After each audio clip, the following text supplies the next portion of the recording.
Good morning, everyone. I'm Jill Thompson, and I'm going to be the moderator today for this claims webinar. We really are excited that everybody's here, and we hope this is something that you enjoy and will continue to do for you. Just a couple of things that I want to mention. Everybody is on mute, and if you have any questions, please put them in the Q&A box below, and then we are going to be answering questions. We'll do about 5 minutes worth of questions in the midpoint, and then about 10 minutes of questions after. And if we don't get to everything, then we'll have you send your questions to our email. Just want to mention a couple of things. There is an HIV update webinar on March 8th. There is going to be a bunch of our fellow employees and coworkers at Refocus. If you're going there, well, our business development and our actuaries will be there, along with Anastasia. And then Ahu, of course, we'll see everybody in April. It will be all of us in underwriting, myself, Anastasia, Lisa Berger, and then of course the business development department and Dr. J. Let's see here. There will be a survey at the end, so please, that helps us know exactly what kind of content you guys want, or how to improve our seminars. So please fill that out. And then I'm going to introduce our excellent speaker. Michell McAllister is the manager of claims department. She began her career in the insurance a little over 15 years ago in a claims department in a much smaller direct writer. She's been with Optimum for 11 years, and she's always loved claims because they're like a mystery novel and a box of chocolates at the same time. She can't wait to get to the end to see what happens, and never knows what kind of what she's going to get when she opens the box. Michelle, I will send it over to you. Thank you, Jill, and good morning, everyone, and thank you for joining us this morning to talk a little bit about beneficiaries and claims and what we go through in trying to make sure that we get the right person paid. So we're going to unwind this maze of questions and complexities to identify the correct beneficiary and to make sure that we pay the correct beneficiary. Okay, so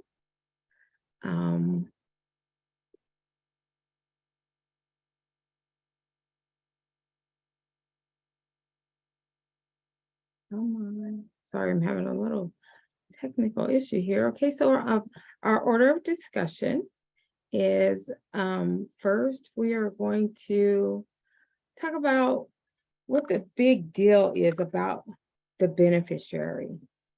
Why is that so important to the insurance company, and when is it important to the insurance company? We're going to define what a beneficiary is as it applies to insurance. And we're going to talk about different beneficiary categories and the types. There's many types of beneficiaries, and they fall into various categories. We're also going to talk about changing a beneficiary on a policy and the best practices for that, and how that affects the claims department when we are getting ready to make the payment on a claim. And then we're going to talk about actually paying the correct beneficiary, some risk management type steps that a claims analyst will actually go through to make sure that we are paying the right beneficiary, because the last thing we want to do is have to pay a claim twice because we didn't pay the correct beneficiary in the first place. Also, we'll look at a few, or we're just going to discuss a few case studies, things that we have come across recently. The laws regarding beneficiaries and things like that are dynamic and changing, and of course they vary from state to state. We do have some things in place that are industry standards, but the states always make that a little bit difficult for insurance companies with their regulations and things like that. And so we're going to talk about a couple case studies to help us get through that. I will stop about midway through, like Jill said, about through my discussion to see if there's any questions about the material I've covered so far. Please enter your questions in the Q&A as we go, so that when we get there, Jill can just start the questions. All right, well, let's see. We went through all these things here.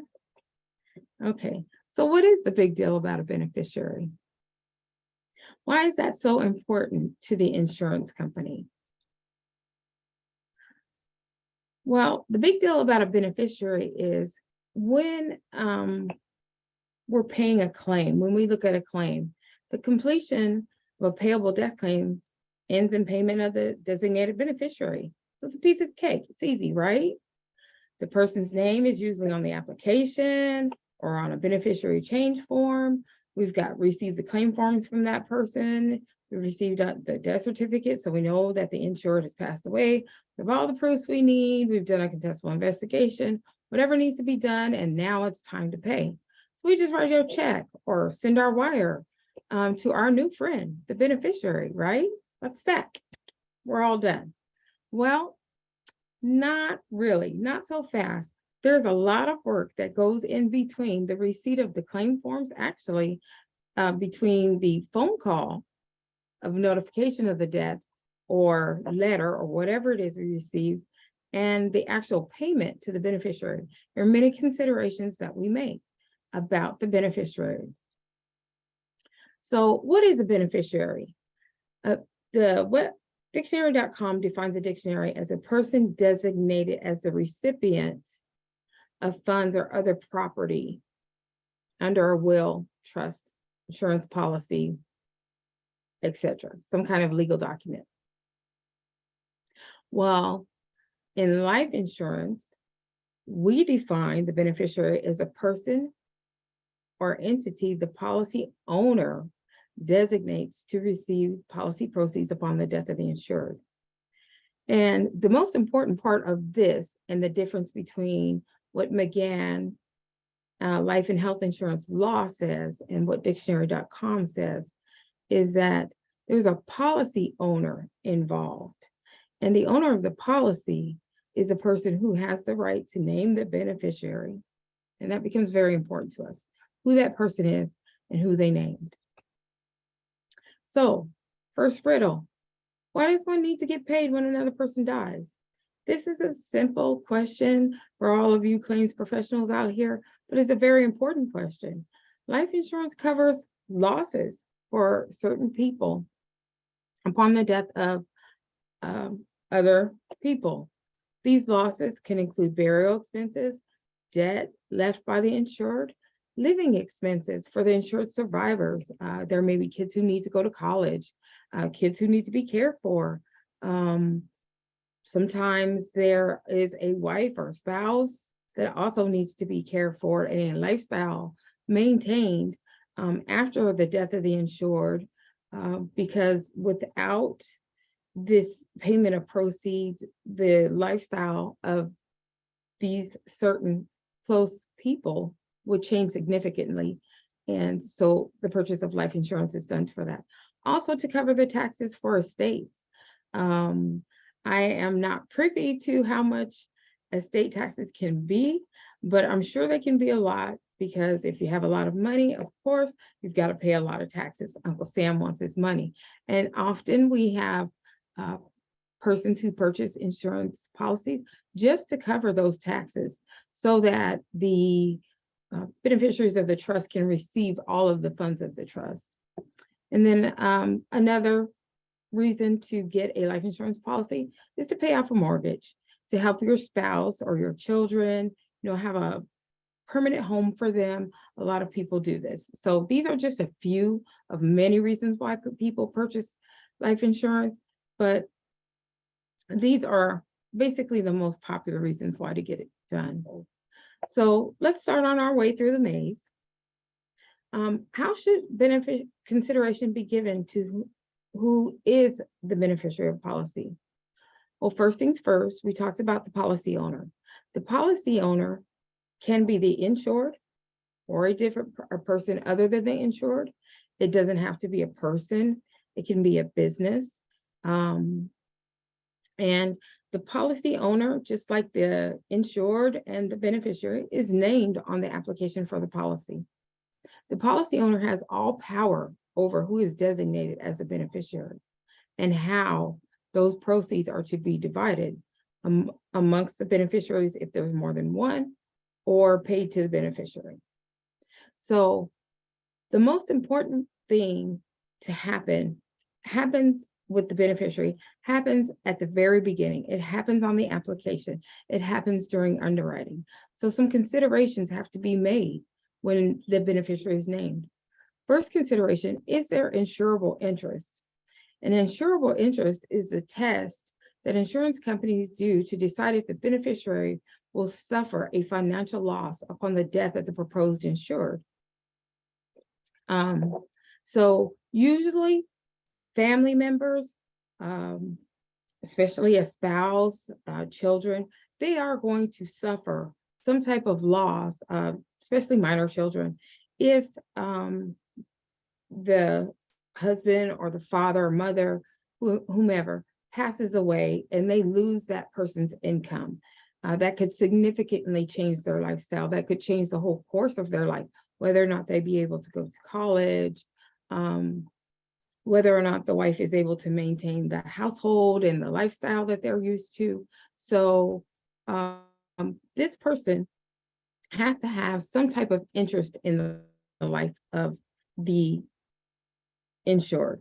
Also for businesses, business partners, business partners have interest in the life and ongoing life or the death of an insured, because the business could fall apart if one business partner passes away and that business partner played a significantly important role and owned a big portion of the business. So that money could be lost.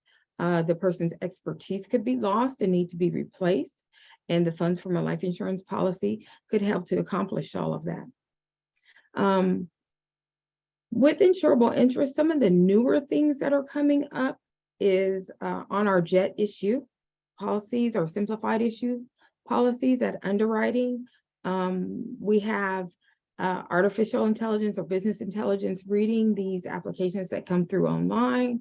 And if just a family member is named, it often is okay. Sometimes the jet issue won't stop if the beneficiary is named my friend. Well, if you name my friend as your beneficiary, the insurance company should want to know who is your friend and why do they have an interest? What financial loss could they possibly suffer by your death? And there are plausible and completely reasonable explanations, and sometimes not so much. We'll go through a couple of those things when we start looking at some of the case studies later. Another consideration is the policy owner a minor? This shouldn't happen. A minor usually is not allowed to enter into a contract. Is the beneficiary a minor? Sometimes in some states, it's difficult to pay a minor beneficiary and to know how to pay a minor beneficiary. UTMA, or the Uniform Transfer of Minors Act, has eased this, but there are still some restrictions to it. So you'll have to do some research on that to find out, is it okay to pay, write this check or send this wire directly payable to a minor beneficiary?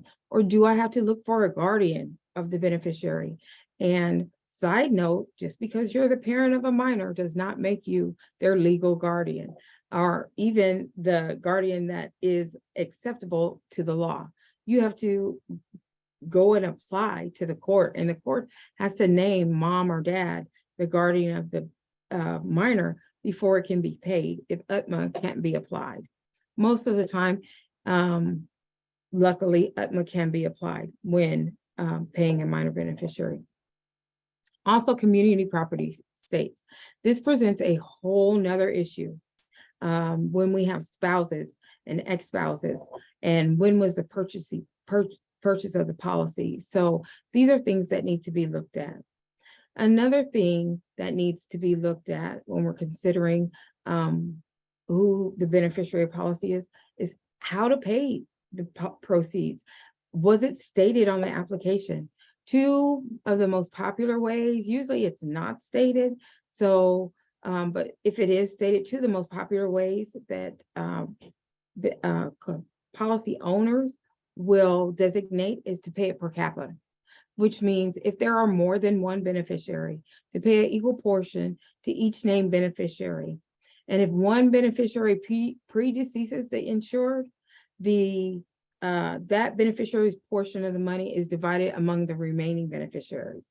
So if there are two beneficiaries named and one predeceases the insured, then the other beneficiary just gets all the money. Another way is per stirpes. And if there are multiple beneficiaries, let's say 2 or 3, and these beneficiaries all have descendants, and one of these beneficiaries or 2 of these beneficiaries or all 3 predeceased the insured, the descendants of that beneficiary receive the proceeds that beneficiary was entitled to under the beneficiary designation and mode of payment to the beneficiary. Okay.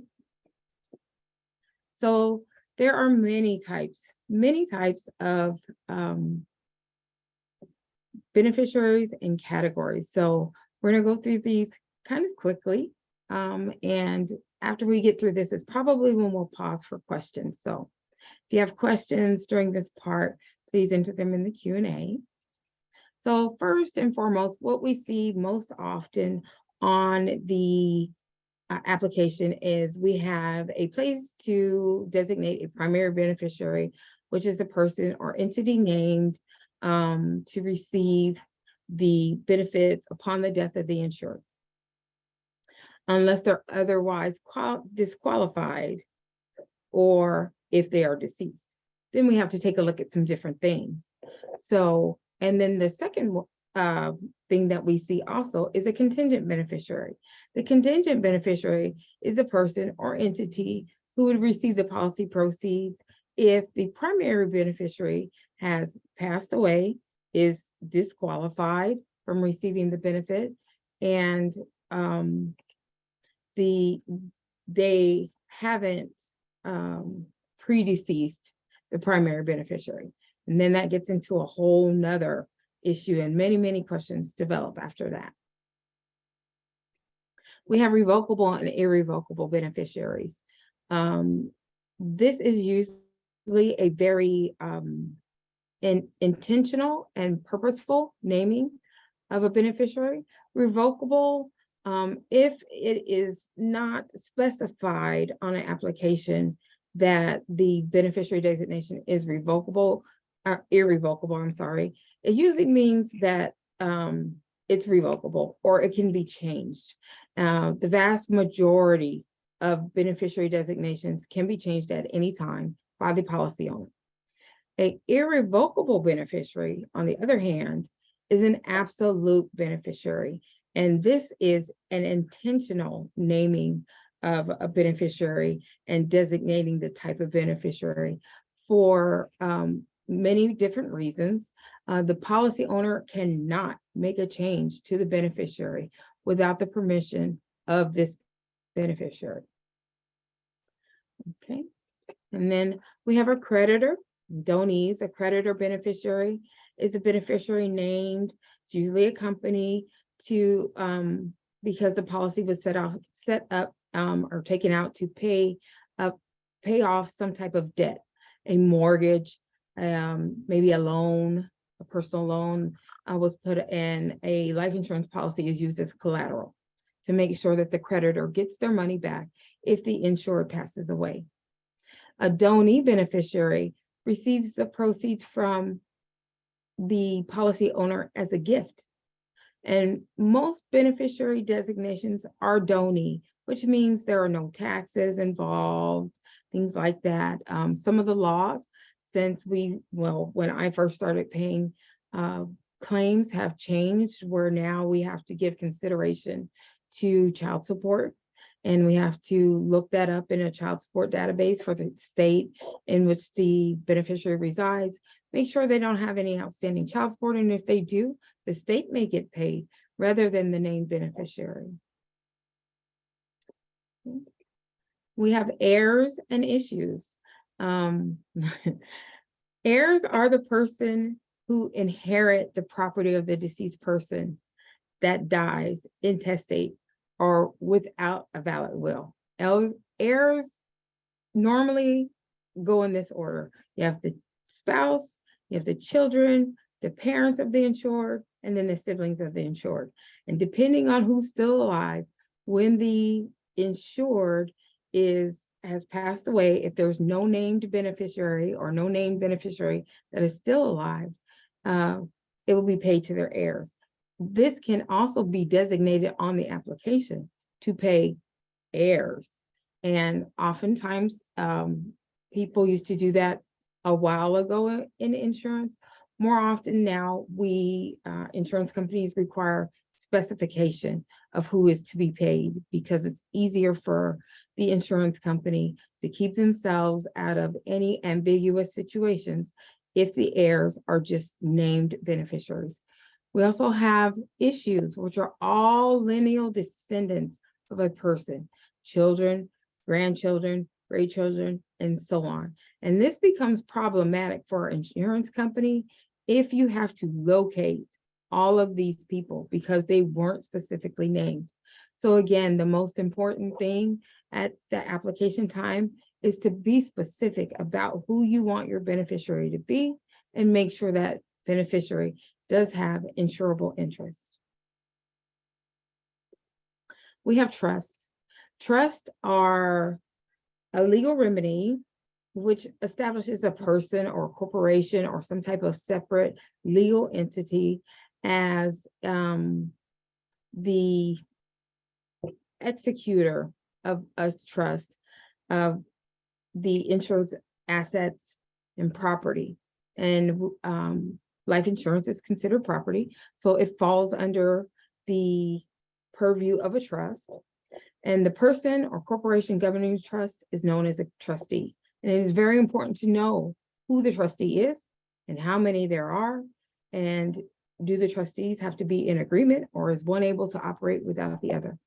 There are irrevocable trusts, which provide a legal protection of the trustor's assets to ensure that the trustor's assets are distributed according to the trustor wishes. And the trustor is usually the insured, okay? And then there's a revocable trust. And revocable trusts are subject to creditors because the trustor still has control of assets. So on a revocable trust, if there's money owed to a bank for a mortgage or to a loan company or things like that, a creditor can take action to get money from the trust to pay off a debt.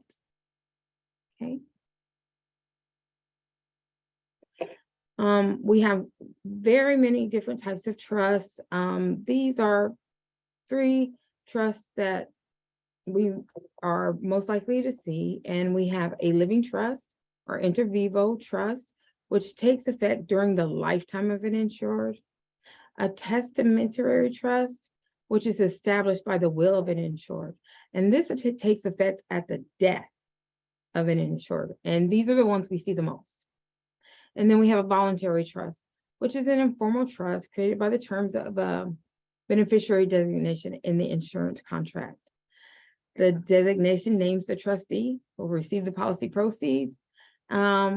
We typically use a voluntary trust for children or incompetent adults or even incompetent children, so that there's somebody named to take care of this policy for someone who wouldn't normally be able to understand what to do with policy proceeds, how to receive them, how to get them, and communicating with the insurance company. Okay, and then estates. Estates are my favorite thing. I love reading estate papers. Just kidding, I really don't. They're long, there's lots of legalese. They are a trust document on steroids to me.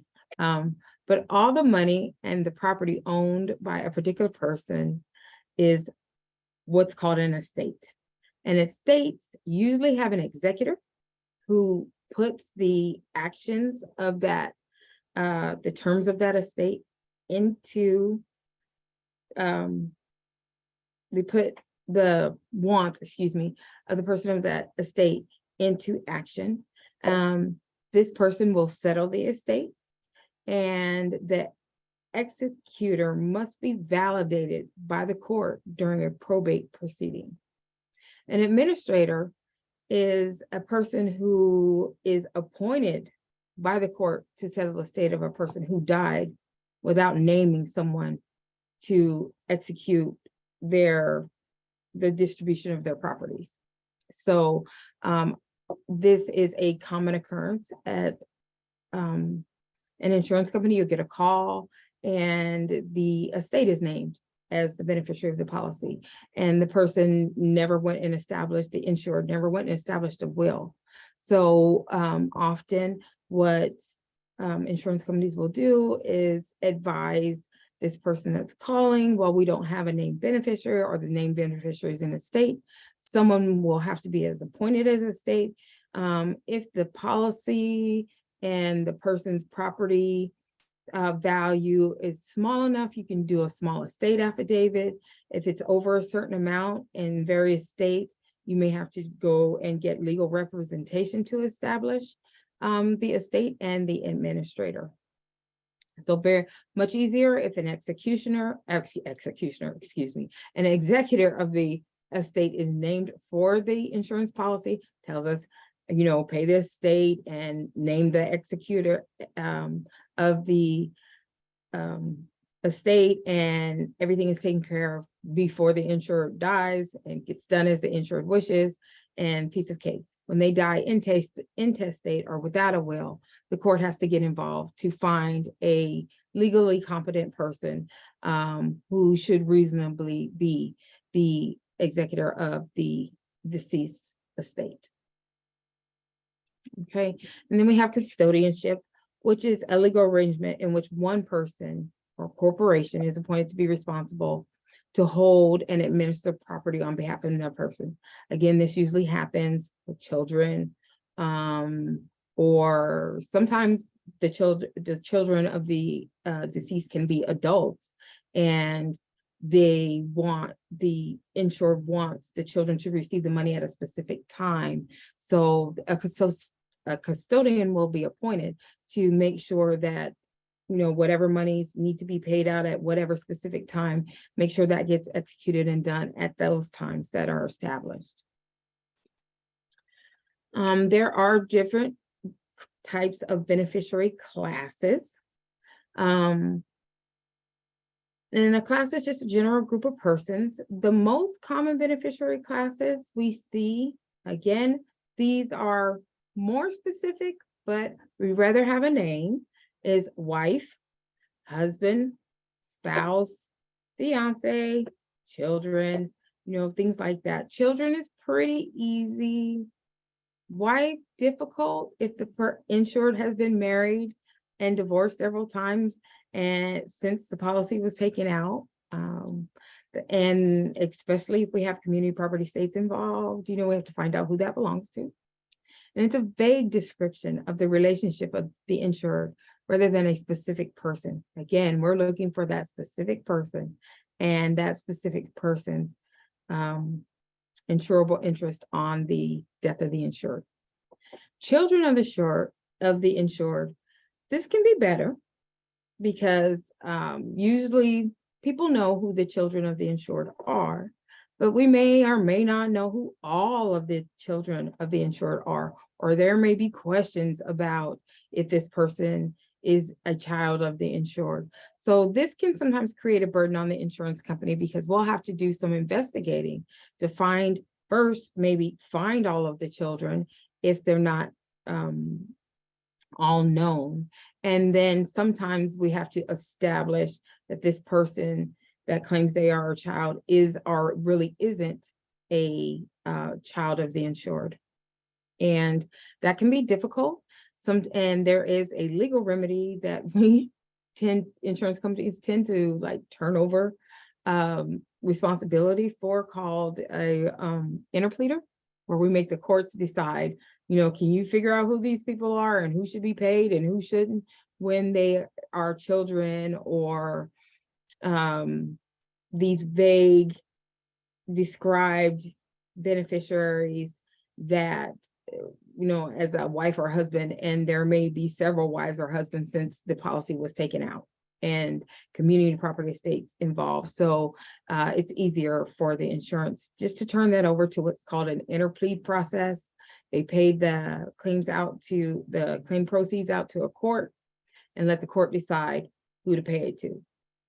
Much easier on the insurance company. We'll talk a little bit more about that. Okay, and so I'm going to pause here because now we're going to decide it's time to pay up, and we're going to make some decisions about paying these claims. So Jill, would you? I have questions. Yes, I see. So, is the policy owner often the insured? Often, yes, but not necessarily. Most applications will ask for the name of the insured and then the name of the owner of the policy. The insured, if no policy owner is specifically named on the application, the assumption is that the insured is the policy owner. But it is best practice to name a policy owner and the insured. Sometimes the insured is a child. You definitely want to know who the owner of the policy is. Often the policy owner is the person who is paying for the policy, which may not necessarily be the insured. So we do, usually it is the insured, but it's best practice to, have those two places where it can be named. And if those two places are present and the policy, there is nothing filled out for the policy owner, the assumption is made that it is the insured of the policy. Thank you. And then with heirs, are you saying that you just can automatically pay the heirs if they did not go to probate, or do you still need a small estate affidavit? Let me get back to that. So heirs, if on the beneficiary line of the application, it says heirs, then heirs through legal means are designated in a specific order. So, and if there's no valid will saying otherwise, they get paid in this order. There's a spouse, there's children, there's parents, and there's siblings. And if the insurance application says heirs, you can always ask for a small estate affidavit. Again, it may be a policy that will not, that the dollar amount is too much to, for a small estate affidavit, require that a person, say a spouse, go get legal representation and a trust or will established, and cost a lot more money. So if heirs are named, you can normally, and I would always, your best friend in a vague or ambiguous or problematic beneficiary issue is going to be your legal counsel or your reinsurer. But your legal counsel will guide you, because a lot of regulations, regulations vary from state to state. This is in general. And if they name the heirs in general, you can pay in this order. You just have to establish, whoever calls you, if they say they're a spouse, you're going to need them to establish that they are the spouse and were the spouse of the insured at the time they died. With children, you'll have to look. Parents, easier because of a birth certificate. Siblings, again, you'll have to look and try to find some investigative way of establishing that. So yes, a small estate affidavit can help you do that, but you can also pay without it. Okay, the next question is, the policy owner was designated an irrevocable beneficiary on his or her life insurance application. However, the will of the policy owner has designated a different beneficiary for his or her life application. How do we pay? This is where I would consult your legal department, because I'm not a lawyer. Most insurance claims examiners are not a lawyer. And or you know, it's something maybe as easy as Googling the regulations in that state. I would think a document submitted by a court would trump the application, but I don't know for sure. And when you don't know for sure, again, your best friend is going to be your legal counsel or some research into regulatory applications on Department of Insurance websites, or just going through regulations as they apply to the payment in certain states, because things vary and we have to find out what trumps what. And couldn't your friend, the interpleader, also help as well? Absolutely. We love the interpleader. So the interpleader is the easiest way usually for the insurance company not to have to make a decision about who needs to be paid. A revocable, now we're talking about an irrevocable trust, right? I'm sorry. Correct. Okay, yes. On an irrevocable trust, on an application, like I said, I would want to make the assumption that the trust document would trump that, but we want to find out if there are, and it could, easier than an interpleader, it could be simply just looking up the regulation online or on the Department of Insurance website. It may tell you, you know, if there's a estate or trust document that will trump anything noted on the application, or if it's not, then of course you want the courts to interpret that for you, and an interpleader would be your best course of action. We have lots of questions, so you need to tell I me see. when you want to start again. Okay. I think we'll take about 2 more minutes. Okay. See how many. Regarding an incompetent beneficiary, can you just pay directly to the trust for the Benny if it's not specified on the Benny designation, or do you need the guardian of their estate? Does that make sense? It depends on how the document is worded. That is why my favorite thing to do is read trust and custodial papers and things like that. Can you repeat that question for me one more time? So regarding incompetent beneficiary, can you just pay directly to the trust for the Benny if it is not specified on the Benny designation, or do you need the guardian of their estate? The better course So of like action the beneficiary is like, maybe they've got a mental disorder and they're the beneficiary of the trust, but do you pay the trust directly, or do you pay the guardian of the? You would want to pay the trust, because depending, because the trust should name the guardian, who is been named by the person who established that trust to execute the trust. So you pay the trust, and then the trust is executed by the guardian, or the custodian of the trust. And again, it would depend on how that trust was worded, set up, and if the language is vague or ambiguous, you want to get in contact with your legal department. They are your friend. Yeah, and these kind of things, when you're reading those legal documents, vague and ambiguous is not the friend of an insurance company.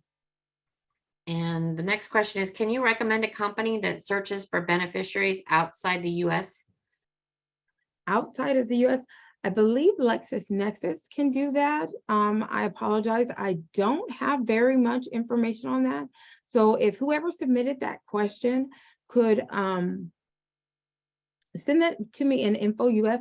Also, you can also employ an investigation company. There are companies out there specifically that work with life insurance companies to do different kinds of investigations, and they don't necessarily have to leave the country to get the information that they need. They have connections and different search engines and ways of searching for beneficiaries that may not live in the United States, and establishing whether or not those beneficiaries are alive. So there are some companies that specialize in doing those type of things for you.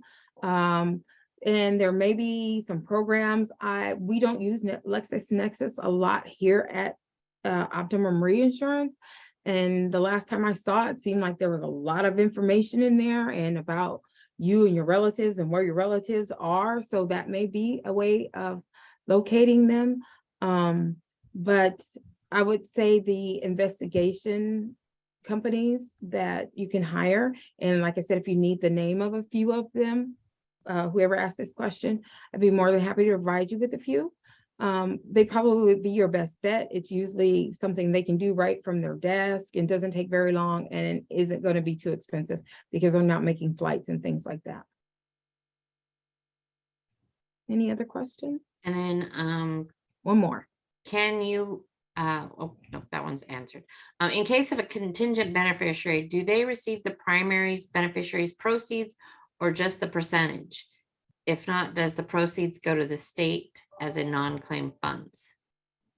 Okay, so if there is a contingent beneficiary named and the primary beneficiary is deceased or ineligible to receive the funds for a certain reason, the contingent beneficiary gets paid all of them. There are no funds for the primary beneficiary if the contingent beneficiary comes into play, because the primary beneficiary is either deceased and the point of naming a contingent is, who do I pay if the primary is not available through death or some other type of disqualification? Okay. All right, and then we'll save some more for after. Yes. Okay.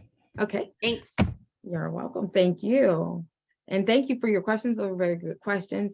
If I was not clear or you want more information about questions, please use our Info US, our US Info website to submit those questions to me, and I will get to them as quickly as I can. All right, so let's get back to time to pay up. So as claims analysts and underwriters who talk to claims analysts all the time, and whoever may be on this call, we all know that what a person purchases insurance for is the ability to buy a claim. We are the end product. So time to pay up is an important time.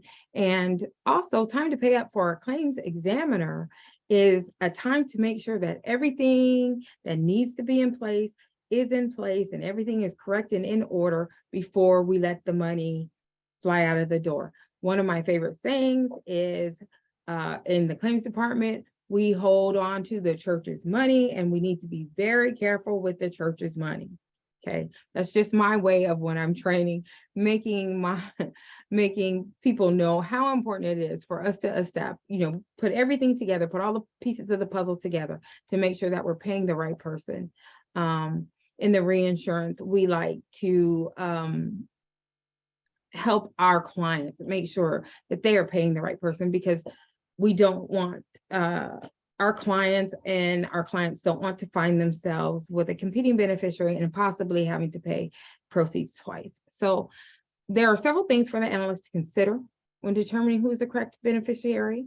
So first thing first, the easiest thing to look at is, was there a beneficiary named on the application? And if so, is that person still alive? Is that the person who's been in contact with me? Have I received, claim forms? Have I received some type of validation? Or, there's all new ways of receiving claim information. Sometimes it's done just via, signing into a company's website, filling out the information, and they verify IP addresses. And, sometimes there's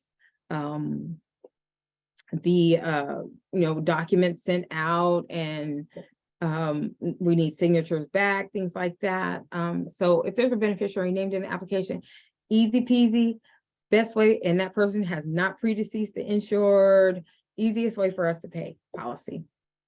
But another thing that we have to look for is, yes, there may have been a beneficiary that was named in that policy application, but was during some time of the lifetime of that policy a beneficiary change done? And when was it done? The when this was done becomes very important for the claims analyst.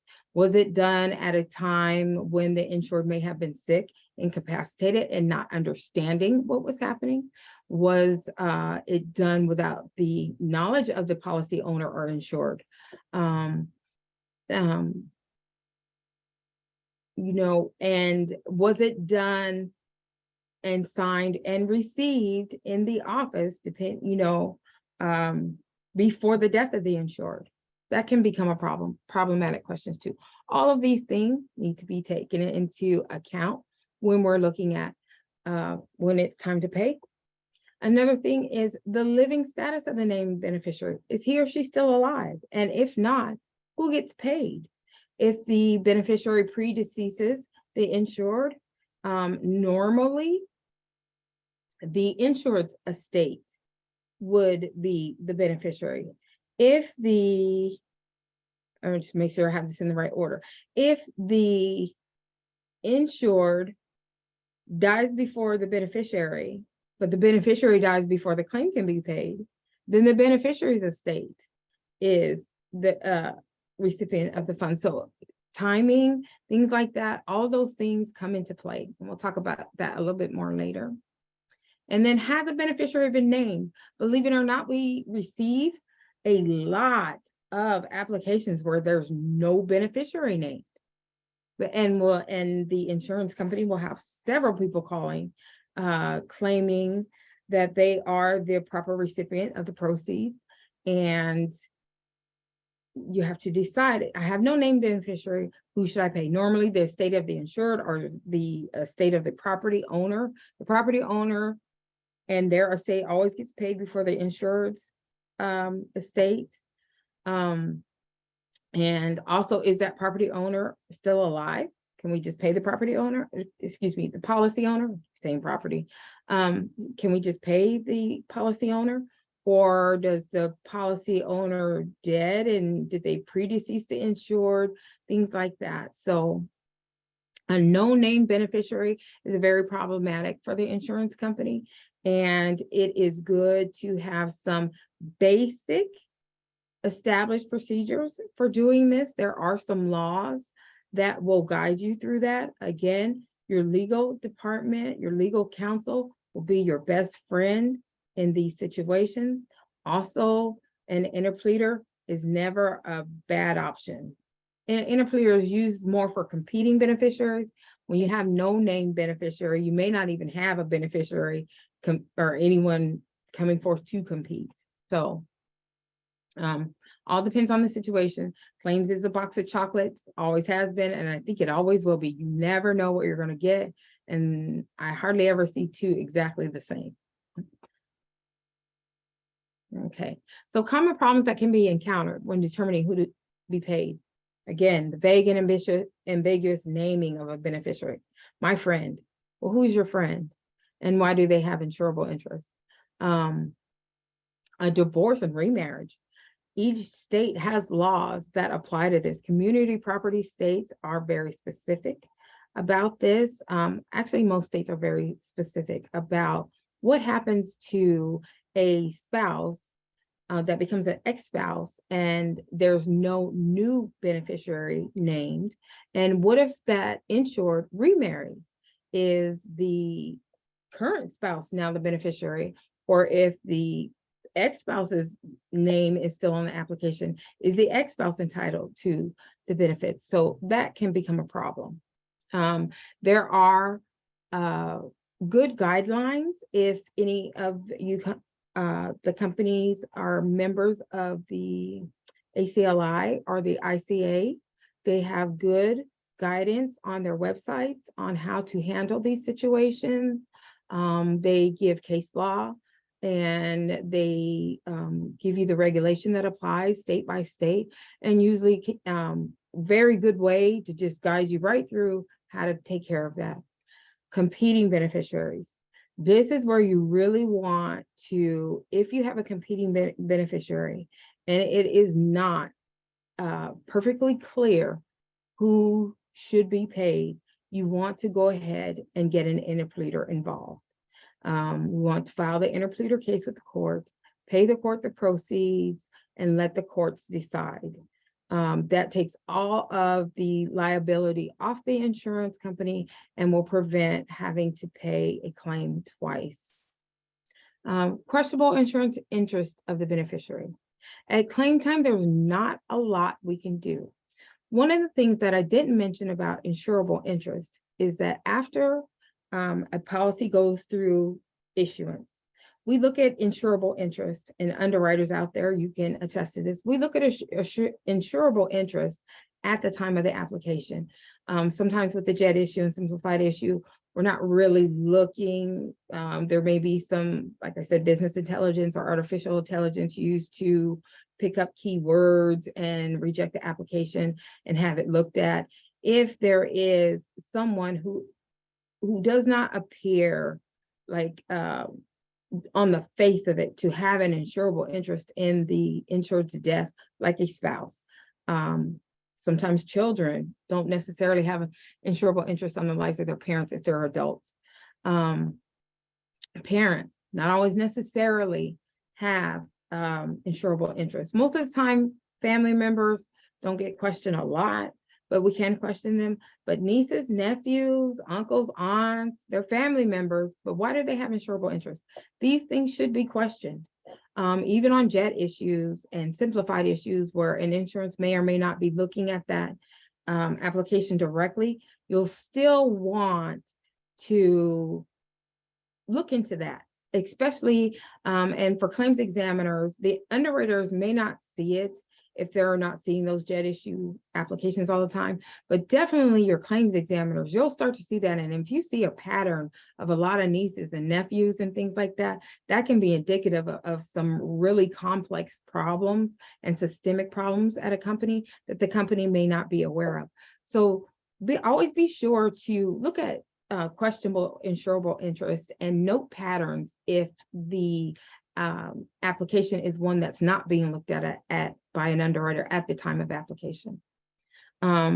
After a policy is issued, the policy owner can change the beneficiary to whomever they like, and the insurance company has no say-so in it. They change it to Joe Bob, who has absolutely no relationship to the insured, so be it. Policy owner has the right to do that.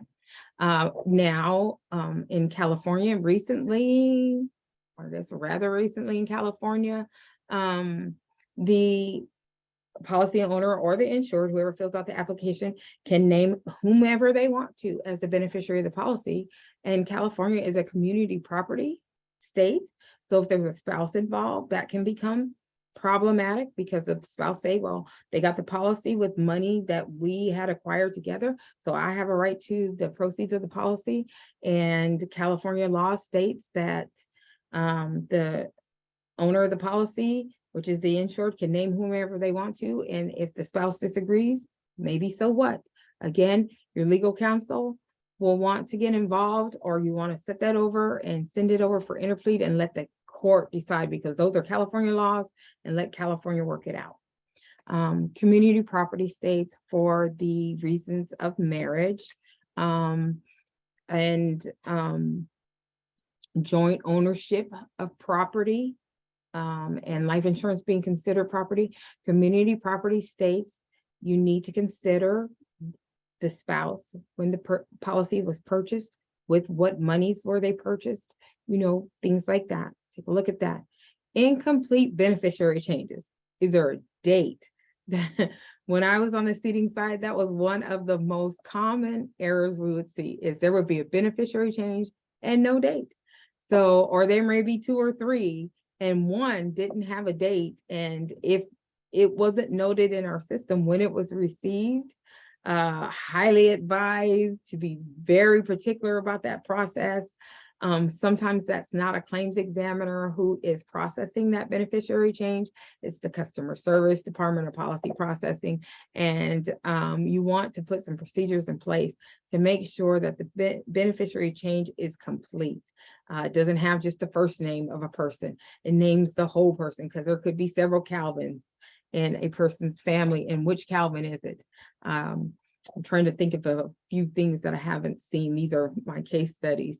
Yeah, the date, incomplete names, or seniors and juniors, and it not indicated which one to pay. So that's problematic.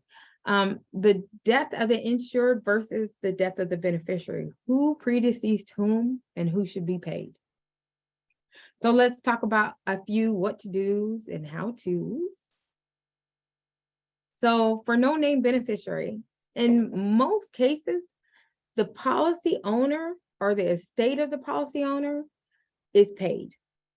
And if there's no policy owner specifically named in the application, we assume that the policy owner is the insured. If there's no living beneficiary, depending on who died first, the insured or the named beneficiary, the claim is usually paid to either the policy owner's estate, if there's a named policy owner, or to the estate of the beneficiary. And it depends on who predeceased whom. So if the insured predeceased the beneficiary, that means the beneficiary was entitled to the proceeds of that fund. And then the beneficiary passes away before the proceeds can be paid, well, then the estate of the beneficiary should be paid. But if the beneficiary predeceases the insured, then and no other contingent beneficiary is named, there's no owner, or the insured is the owner, then the insured's estate should be paid. And maybe a small estate affidavit needs to be established if there's no will, or hopefully there's a will and it will direct the insurance company on how to pay it. And then there's facility of payment. A facility of payment clause is an insurance policy provision that allows the appointment of a person to receive payment from the insurer on behalf of the beneficiary. Here are some of those custodian issues. This provision was designed to help benefit payment when a lack of clarity exists as to the actual beneficiary. The facility of payment clause enabled the prevention of potential litigation of the against the insurer. In trust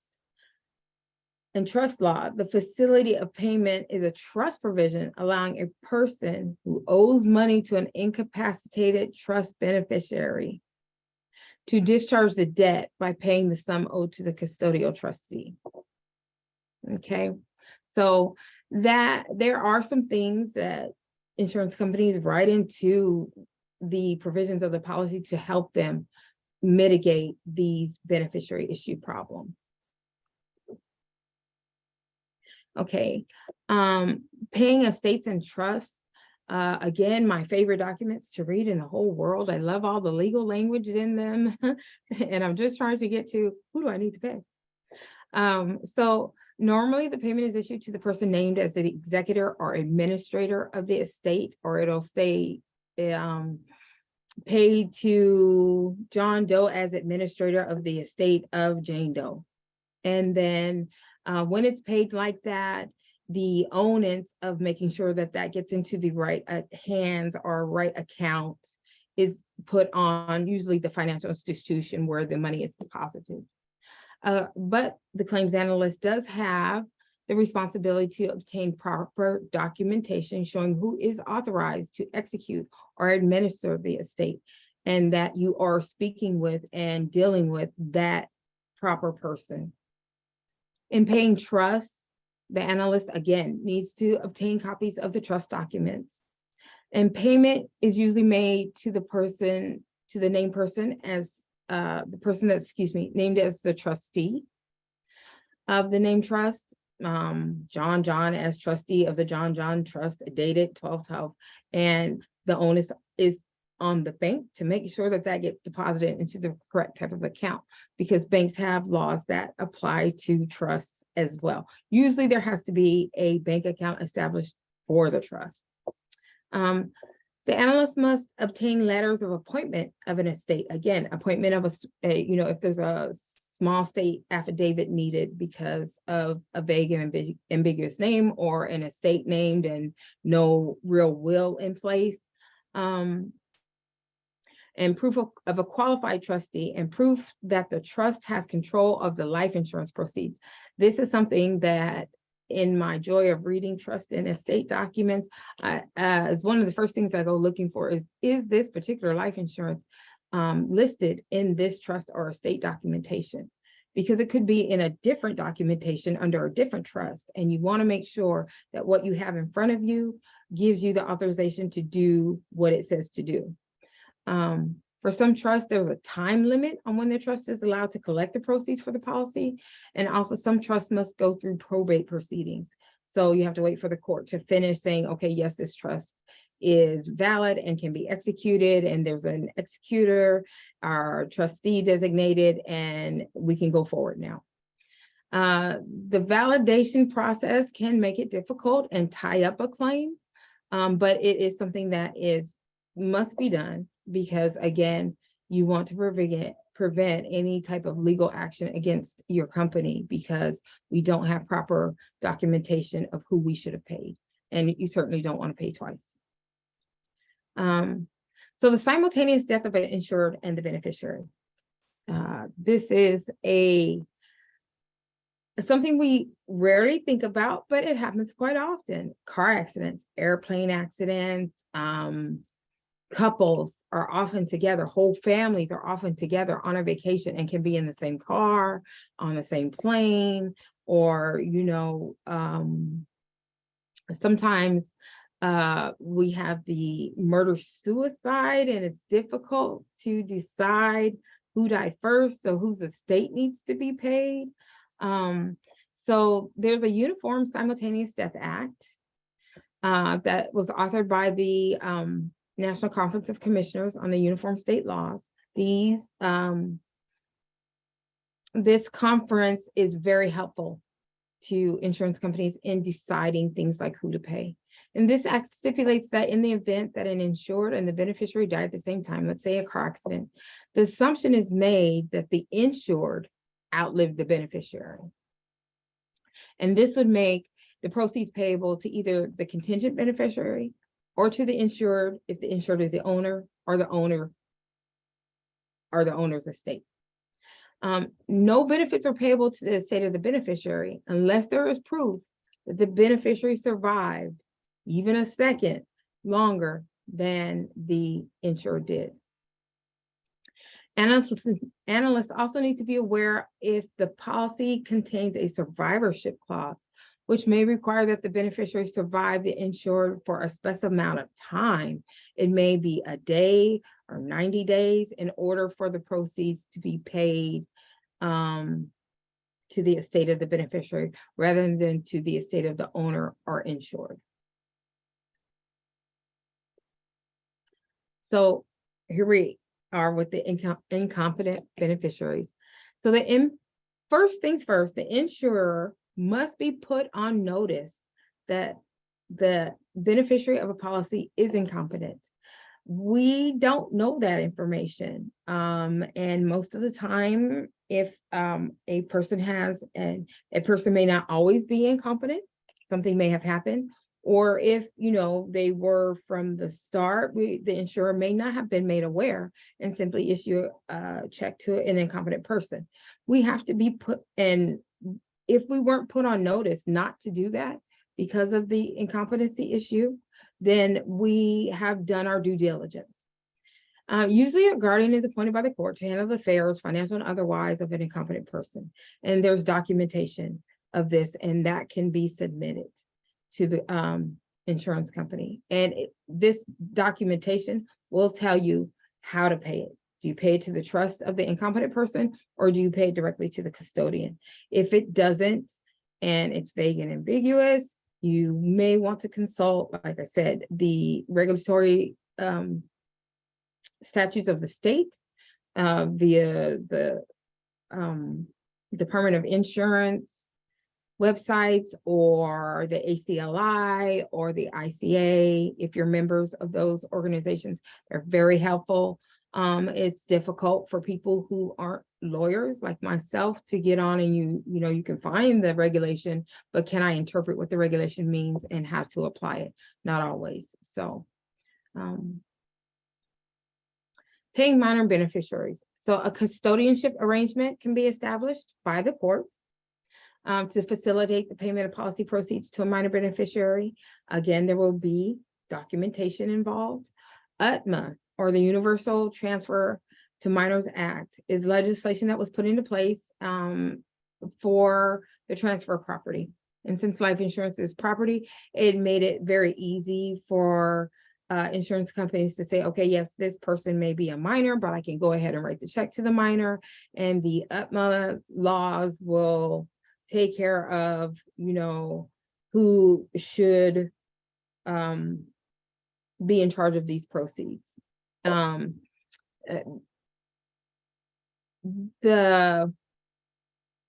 This prevented a parent, mother, father, who is the guardian of the child. There's no question about guardianship, having to go to court to be established as the guardian of the child.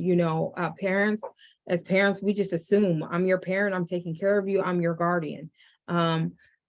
Legally, not necessarily. And if anybody who's been in claims or in the insurance industry for a while, we know that before UTMA, this had to be done in order to pay the proceeds out to a minor beneficiary, or it would have to sit until that beneficiary became the age of majority. Competing beneficiaries. I love this. This is when you just want an interpleader.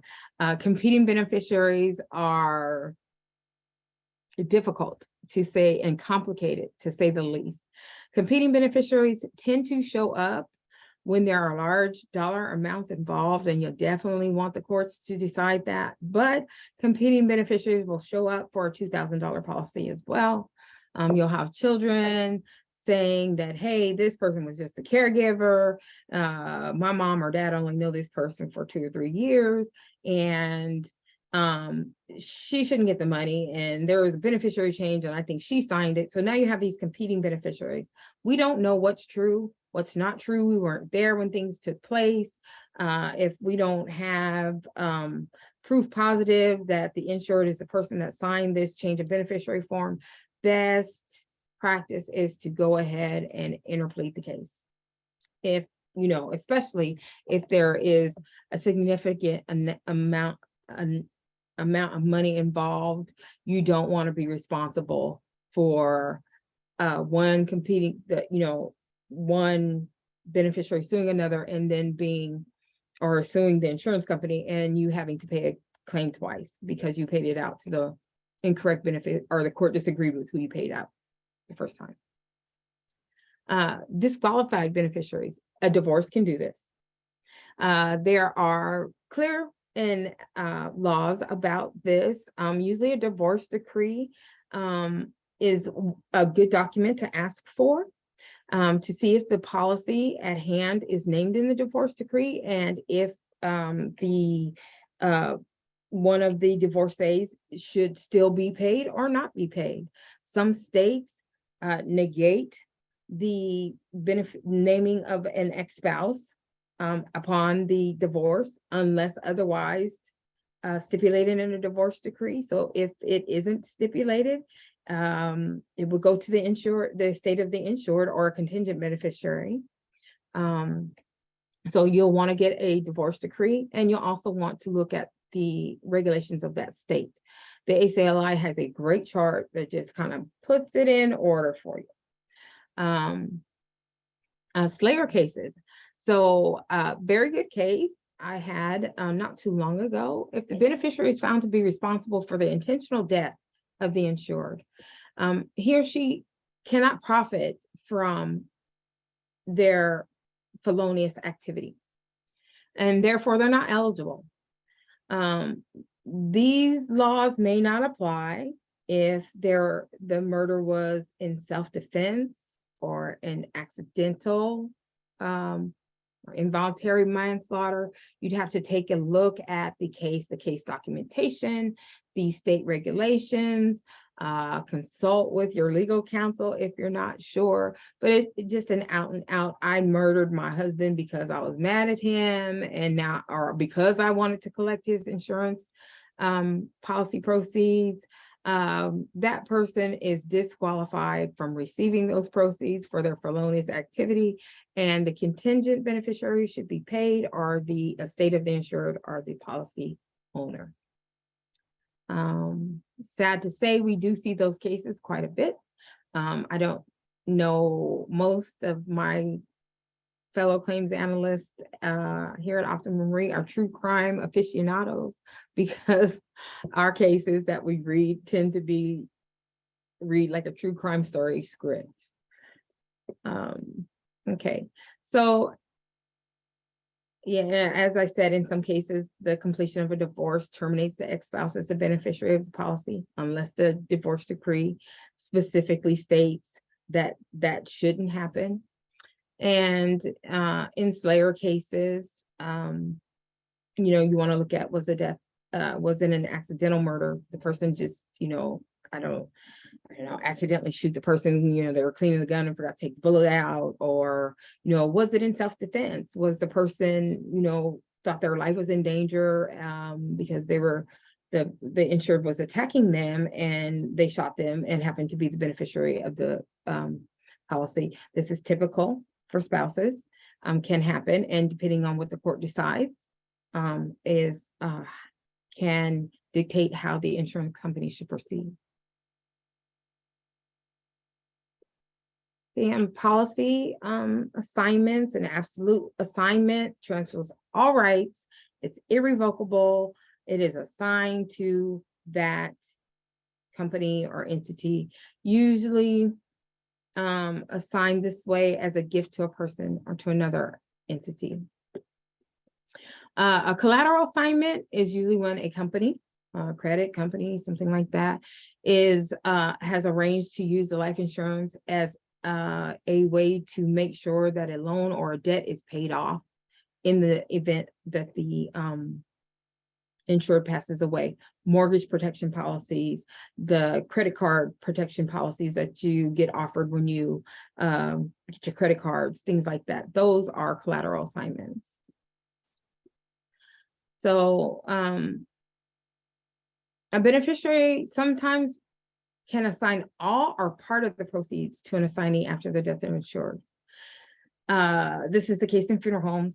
If the policy is $10,000, the funeral only costs $5,000, we should only be paying the funeral home $5,000 and not $10,000. We should not be disclosing. Best practice is just to not disclose to the funeral home. Let that be between the beneficiary and the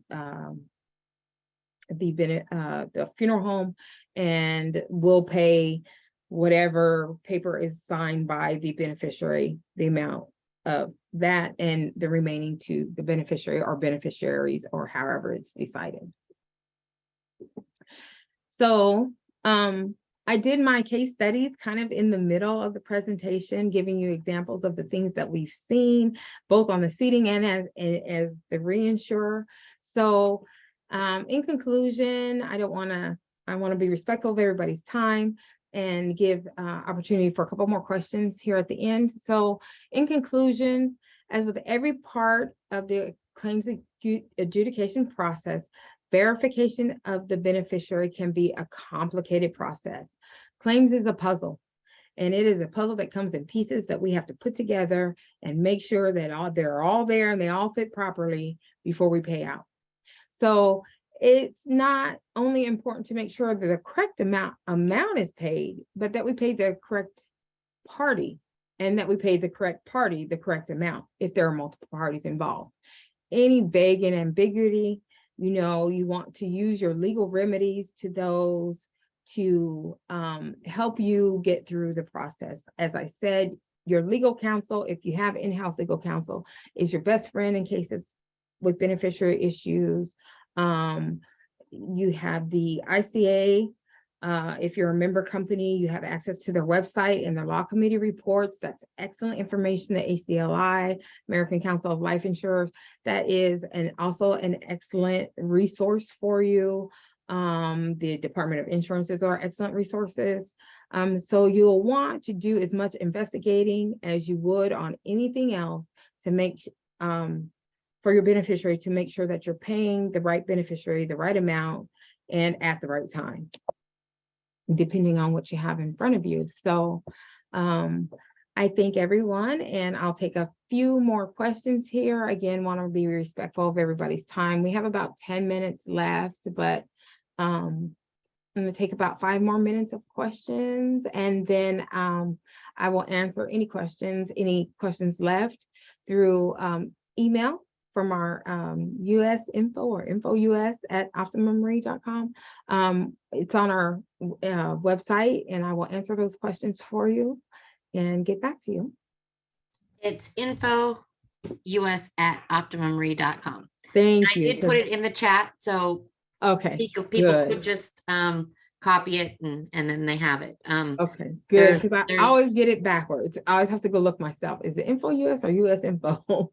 And if you do have questions, please, we can't really answer like hand raising, so just put your questions in the Q&A chart, and we'll get to as many as we can. Some of them are duplicates, but we'll get to what we can. We've got a couple of them that's like, how is there not a beneficiary on the application? Shouldn't the underwriter have like found that out when they were underwriting? Yes. It happens. I have never worked in policy processing. I've done a little bit of work in underwriting at the seeding company, and another possible new thing for us is the jet issue and simplified issue that are simply going through an AI or a BI system, and maybe the OCR recognition didn't pick up that there's nothing there in that particular slot. It happens. So very rarely, I've very rarely seen it, but it does happen that there's nothing there, and we have to figure out what is the best course of action for us to take. Normally it is just to pay the policy owner, the estate of the policy owner, or the estate of the insured. Good deal, because it's like, what, we didn't do our job? We should have done our job. No, underwriters are perfect people. We all are, right? Absolutely. In the case of a contingent beneficiary, Yeah, I think I was supposed to. I think I already answered this one. And sometimes underwriters. Can a will override the policy owner rights or beneficiaries?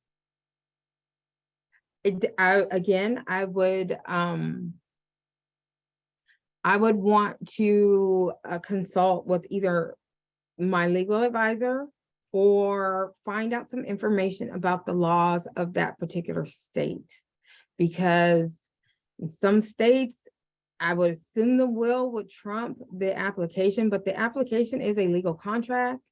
So if it's a part of the policy, so I'm not sure, and you want to make sure you do the right thing in the right state. So again,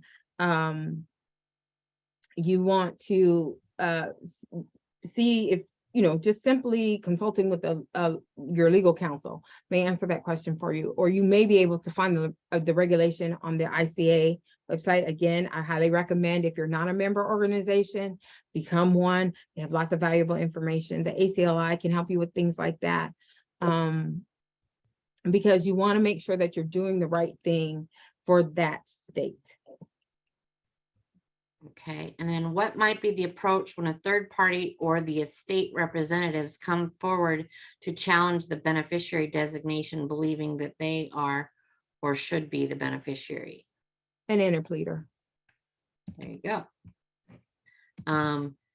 You might get to this, but if there are no living name beneficiaries, do most companies pay out according to succession, like the spouse, children, grandchildren, or do most pay the insured's estate? If succession is most common, what classes are most often used? I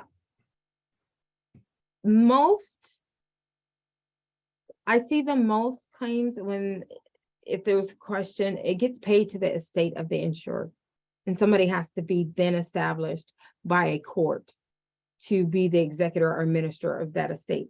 That puts the onus on the court to figure out, who's best to do this. So it's not up to you to decide who's in charge of the estate. It's the courts. Yes, Okay. yes. And if it doesn't tell us to pay, I don't think I've ever seen a claim just automatically paid to the heirs. But the heir, if it states heirs as the beneficiary, then we go in that order of spouse, children, parents, siblings, in that order. And even then, even though that is the normal, what you see, I would consult the laws of that state to make sure that that is what that state does. Yeah, because it's like they're all different. They're all different And things. they change quite often.